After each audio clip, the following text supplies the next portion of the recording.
Hi student, welcome back to my class.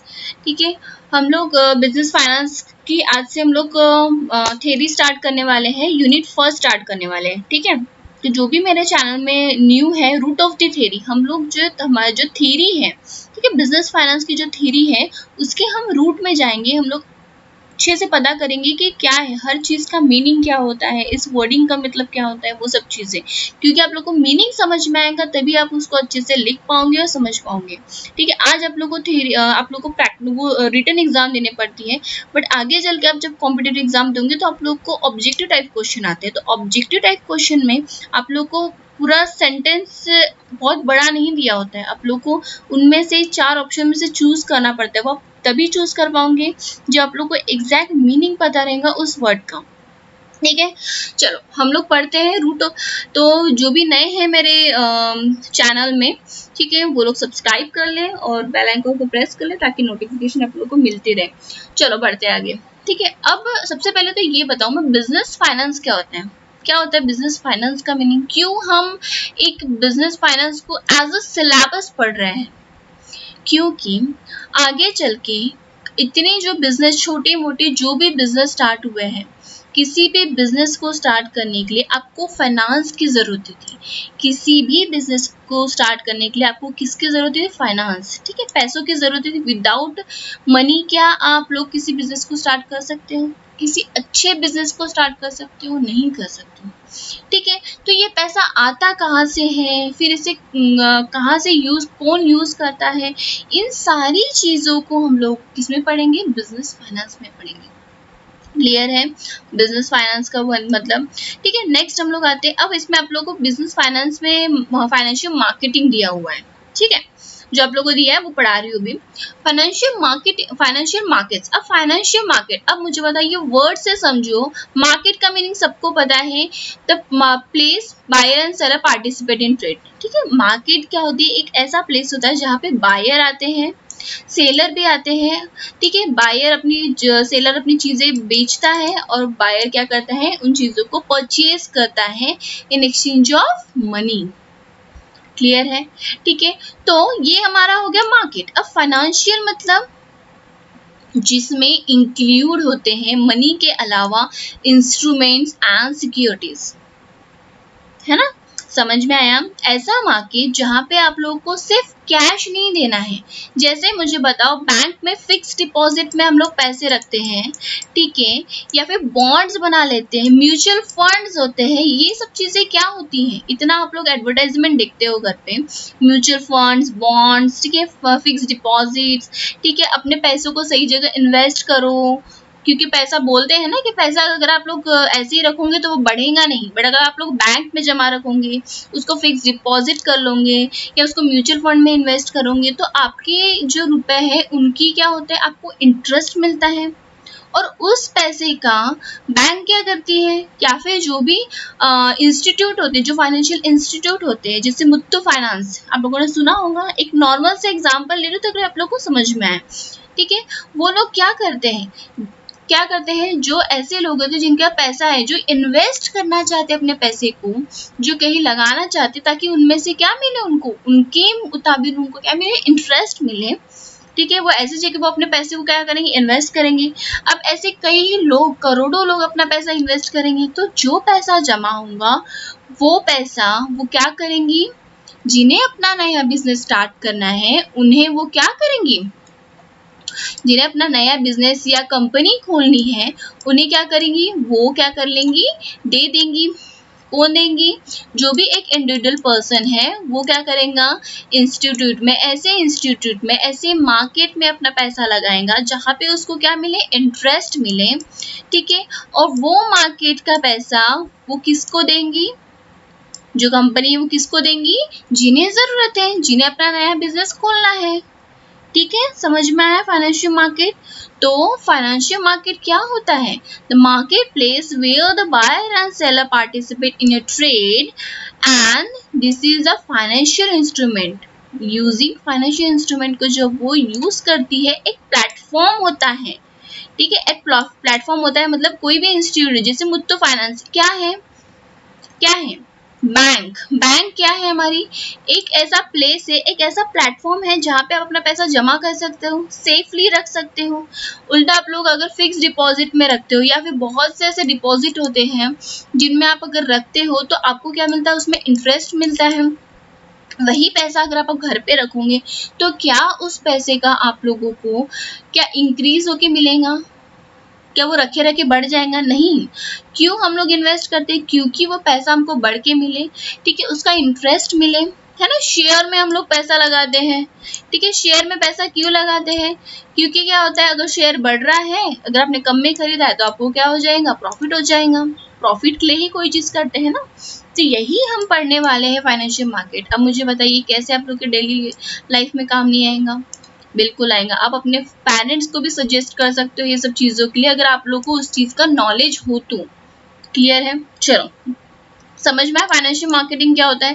Then इसकी importance क्या है? Helps in economic growth, obviously, ठीक है। सब अपना पैसा अगर इसमें लगाएंगे तो छोटे छोटे बिजनेसमैन क्या ले पाएंगे? उस इंस्टीट्यूट से लोन ले पाएंगे, और वो इंस्टीट्यूट से लोन लेने के बाद में वो लोग क्या करेंगे? अपना बिजनेस स्टार्ट करेंगे, और बिजनेस अच्छे से चलेगा तो क्या होगा? एम्प्लॉयमेंट जनरेट होगा। क्या होगा?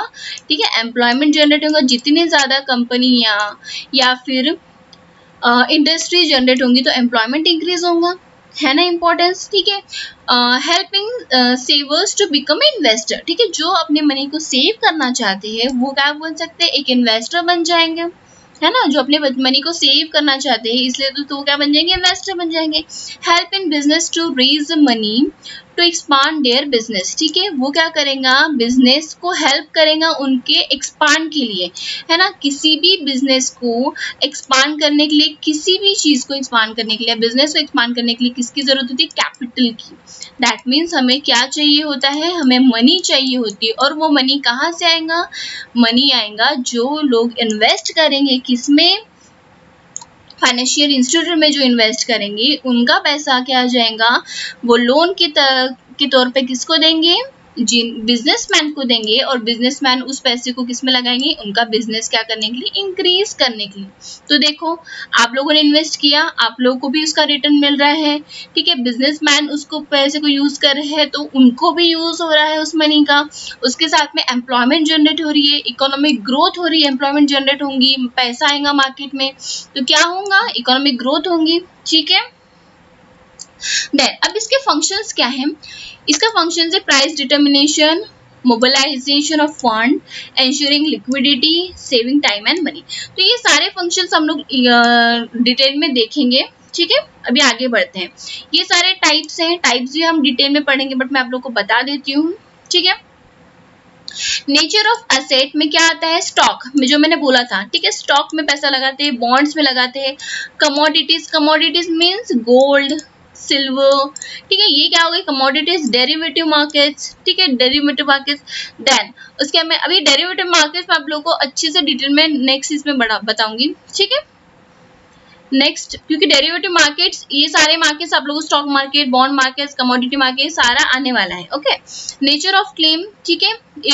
इक्विटी मार्केट एंड डेब्ट मार्केट, ये सारे आप लोग को पढ़ाने वाली हूँ। Maturity of claim, money market, capital market, okay. Then delivery timing, ठीक है। Cash market, future market. अब देखो मनी मार्केट और कैपिटल मार्केट, एक छोटी सी चीज बता दी। मनी मार्केट क्या होता है? मनी मार्केट होगा शॉर्ट टर्म के लिए और कैपिटल मार्केट होगा लॉन्ग टर्म के लिए। सेम कैश मार्केट कैसा होगा? शॉर्ट टर्म के लिए, और फ्यूचर मार्केट कैसा होगा? लॉन्ग टर्म के लिए होगा। Then organisation structure, exchange trade market and over the counter, ठीक है। ये सारे टाइप्स हम देखेंगे, अभी आगे देखते हैं, ठीक है। फाइनेंशियल सिग्निफिकेंस क्या है? इसका इंपॉर्टेंस क्या है? इसके ऑब्जेक्टिव्स क्या है? फाइनेंशियल मार्केट क्रिएट करने के पीछे क्या इंटेंशन था, ठीक है। जितना मैंने समझाया होगा उससे आप लोग के दिमाग में क्लियर हो गया होगा। Help in collecting the saving of the economy, है ना। हेल्प हो रहा है, किस चीज में हेल्प हो रहा है? कलेक्ट करने के लिए सेविंग्स, उन पैसों को सही तरीके से सही जगह इन्वेस्ट करके हम क्या करें? अपनी इकोनॉमी को क्या कर रहे हैं? इंक्रीज कर रहे हैं, राइट है। Make them available for investment, investment के लिए उसको क्या कर रहे हैं? उन पैसों को क्या कर रहे हैं हम लोग? अवेलेबल करवा रहे हैं, ठीक है। फाइनेंशियल मार्केट क्या करवा रहा है, अवेलेबल करवा रहा है उसको, किसको, मनी को, किसकी मनी को, इंडिविजुअल की मनी को, किसी पर्सन की मनी को वो क्या करवा रहा है, इन्वेस्टमेंट के लिए अवेलेबल करवा रहा है ना, एक चैनल, एक प्लेटफॉर्म दे रहा है फाइनेंशियल मार्केट, है ना। बिना प्लेटफॉर्म के बताइए मुझे, क्या बैंक नहीं होते, कुछ नहीं होते, तो आप लोग कहाँ इन्वेस्ट करते हैं पैसा, एक प्लेटफॉर्म तो चाहिए आप लोगों को पैसा रखने के लिए। हेल्प इन कैपिटल फॉर्मेशन, ठीक है, ये क्या करता है, आपको हेल्प करता है कैपिटल को फॉर्मेट करने के लिए। अब कैपिटल फॉर्मेशन क्या होता है कि आप लोग क्या करें, ऐसे कई करोड़ों इन्वेस्टर क्या कर रहे हैं, इस इंस्टीट्यूट में क्या करें, अपना पैसा लगा रहे हैं, तो ये पैसा यहाँ पे पूरा जमा हो रहा है, और इससे क्या हो रहा है, ये जमा होके किसके पास जा रहा है, किसी बिजनेसमैन के पास, या बिजनेस के लिए यूज हो रहा है, किसी इंडस्ट्री के लिए यूज हो रहा है। तो क्या हो रहा है, अल्टीमेटली इससे कैपिटल फॉर्मेट हो रहा है, नहीं हो रहा है ना। Then help in resources allocation in economic, है ना, अगर पैसा होगा मार्केट में तो चीजें हम बाहर से खरीद सकते हैं, उस रिसोर्सेज को हम लोग इजीली अवेलेबल करवा सकते हैं अपनी इकोनॉमिक में, ठीक है। तो फाइनेंशियल मार्केट ये सारे काम करता है, कलेक्टिंग सेविंग के लिए, अवेलेबल फॉर इन्वेस्टमेंट के लिए, कैपिटल फॉर्मेशन के लिए फाइनेंशियल मार्केट हमें इम्पोर्टेंट होता है, रिसोर्स एलोकेशन के लिए इम्पोर्टेंट होता है, helping growing of economic by transferring fund from the household sector to investor sector, ठीक है। हाउस होल्ड सेक्टर मतलब, ठीक है, लोग क्या करते हैं, अपने सेविंग्स रखते हैं, ठीक है, सेविंग्स जमा करते हैं, अपना जितना खर्चा है उसको उसमें से, अपने इनकम में से कुछ सेव करते हैं, कुछ एक्सपेंडिचर करते हैं, ठीक है। तो जो उनकी सेविंग्स है उनको क्या करता है, ये वो सेविंग्स क्या हो गई, हाउस होल्ड सेक्टर की हो गई ना, है ना। हाउस होल्ड सेक्टर से वो क्या कर रहा है, उन्हें इन्वेस्ट करवा रहा है, ताकि जो इनका जो पैसा है, जो भी इंडिविजुअल का पैसा है, वो किसके पास रहे, वो फाइनेंशियल मार्केट के पास रहे, और वो पैसा जितने मतलब जितने पीरियड के लिए रहेगा उस हिसाब से उनको क्या मिलेगा, रिटर्न मिलेगा, है ना। समझ में आया यहाँ तक के, चलो एक छोटा सा ये है, मैं आप लोगों को समझा देती हूँ, पार्टिसिपेंट इन फाइनेंशियल सिस्टम, ठीक है। अब ये जो फाइनेंशियल मार्केट है इसमें कौन कौन पार्टिसिपेट करता है, लेंडर्स, बोरोवर्स, ठीक है। लेंडर मतलब जो अपना पैसा लगाते हैं, है ना। बोरोवर्स मतलब जो भी बिजनेसमैन, जो भी इंडस्ट्रीज हो गई जो पैसा लेना चाहती है वहां से, ठीक है। ये हो गया house hold, corporate, government and the foreign sectors, ये सारे।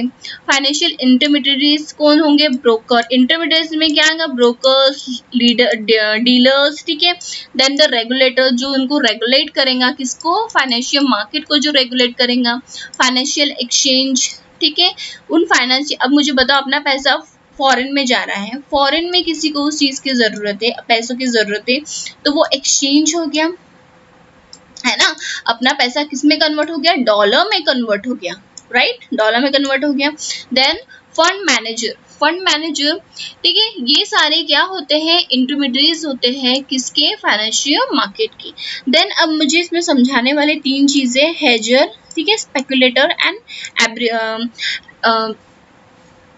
आर्बिट्रेजर्स, ठीक है, ये इसमें समझाने वाले हैं, क्योंकि इसमें से क्वेश्चन आप लोगों को पता रहना चाहिए, ठीक है। ऑब्जेक्टिव टाइप क्वेश्चन में ऐसे बहुत क्वेश्चंस पूछते हैं। तो अब क्या होता है, हेजर्स क्या होते हैं, हेजर्स मतलब, हेजर्स को मैं सिंपल में बोल सकती हूँ बैंक, अब बैंक के हिसाब से इसको पढ़ते हैं, ठीक है।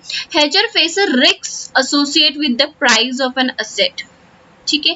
They use a future or option market to reduce the element of their risk, मतलब जो अपने रिस्क को रिड्यूस करने की कोशिश करते रहते हैं, ठीक है। वो ऐसा एक चीज, वो हमेशा हेजर जो है ना, हमेशा रिस्क को लेके चलते हैं। मुझे बताओ, अगर आपने क्या किया है, अगर आप लोगों का पैसा बैंक में जमा है, आप लोगों ने फिक्स डिपॉजिट में रख दिया, तो अब ये रिस्पॉन्सिबिलिटी किसकी है, बैंकर की है।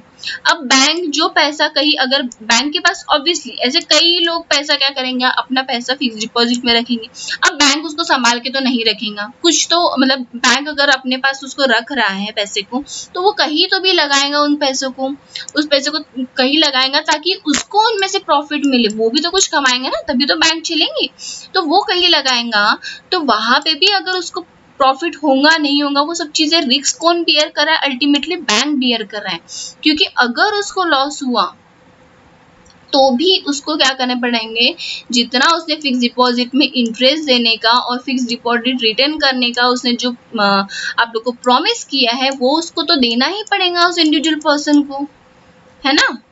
तो रिस्क कौन उठाता है ज्यादातर, बैंकर, जो मिडल जो ये होते हैं इंटरमीडिएट जो बैंक से इंस्टीट्यूट होते हैं, ठीक है, मिडिल इंस्टीट्यूट जो होते हैं उन वो क्या करते हैं, रिस्क बियर करते हैं, तो उन्हें क्या कहा जाता है, हेजर्स कहा जाता है। क्लियर है। अब स्पेकुलेटर्स का मतलब ही बेटिंग होता है, ठीक है। Speculator wish to bet on a future movement in a price of an asset, ठीक है, जो बेटिंग लगाते हैं, बैटिंग लगाते हैं आप लोगों को सबको पता है, ठीक है। तो वो उन्हें क्या कहा जाता है, आप लोग को ऐसे वर्ड, ये जो रिस्क वर्ड है, जैसे हेजर में रिस्क वर्ड आएगा, ठीक है, स्पेकुलेट में बेट वर्ड आएगा, ठीक है। Derive can give them an extra leverage to enhance their return, ठीक है। तो उन लोग क्या करते हैं, इन्हें क्या बोलते हैं, स्पेकुलेटर्स बोलते हैं, जो क्या करते हैं, बेटिंग लगाते हैं किन में, ऑन फ्यूचर मूवमेंट पे, ठीक है। आर्बिट्रेजर्स मतलब होता है अल्टीमेटली इनका मतलब होता है प्रॉफिट, इनका अल्टीमेट एम होता है कि प्रॉफिट मेकिंग करना। Arbitrageurs work at a making profit by taking advantage of a discrepancy between the price of the same product across the different market. मतलब मुझे एक बात बताइए, अगर एक चीज का जैसे बोलते हैं ना, कंपेयर करो, जैसे होटल है ना, वो एक कौन सा एक होटल का है यार, वहां पे कंपेयर करो, प्राइस कंपेयर करो, पूरे होटल्स के आप लोग को लिस्ट दी हुई है कि यहाँ पे इतना प्राइस है, यहाँ पे इतना प्राइस है, तो वो क्या करेगा, वो जहाँ पे प्रॉफिट जहाँ उसको ज्यादा मिलेगा वहां वो अपने पैसा लगाएगा, उसका अल्टीमेट एम यही होता है कि उसको प्रॉफिट, आर्बिट्रेजर का अल्टीमेट एम यही होता है कि मेकिंग प्रॉफिट, बस। क्लियर है, ठीक है। आज हम इतना ही देखते हैं, नेक्स्ट क्लास में हम नेक्स्ट देखेंगे। Bye, till bye.